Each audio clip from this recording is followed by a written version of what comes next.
Fairleigh Nurses Home opened in 1911 in time for the first class, the class of 1912, to enjoy their final year in the new building.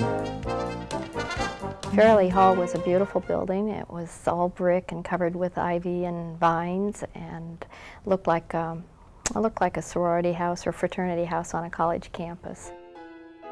Proby Alley, as the basement was affectionately called, was home to the probationary students who spent their first 3 to 6 months living there. After receiving their nursing caps, the students had the privilege of moving upstairs. The rooms were really much nicer than what they have today. We had a full bathroom between each 2 rooms. The dorm had large windows. I had a room on the corner with a gorgeous view of San Francisco and the bridges.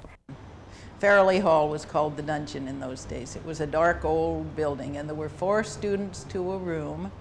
There were 4 students on the other side of the bathroom, so 8 of us shared a bathroom. 4 of us shared a room, and then we all slept upstairs on a sleeping porch.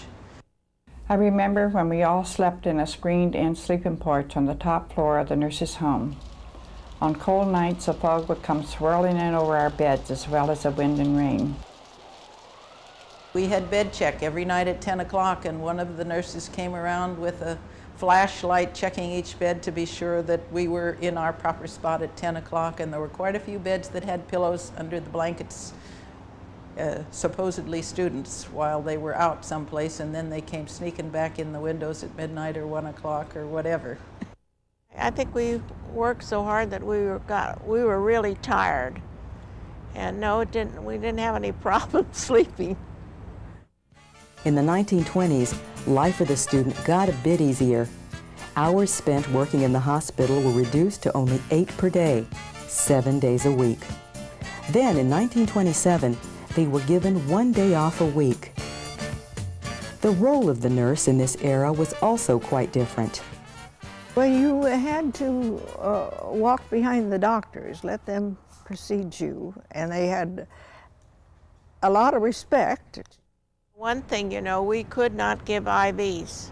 A doctor had to give an IV, a nurse had to stay with the IV till it was finished. If there was doing something wrong, and they were almost sadistic in those days. You didn't, if you did something wrong, even minor, they didn't suspend you because they wanted you to keep on working. But the superintendents took your cap away, and you had to work without your cap, and everybody knew that you had done something wrong. It wasn't I didn't have it done, but a good friend did, and she was a good nurse too, and it was a very unhappy. I don't think they'd be allowed to do that these days.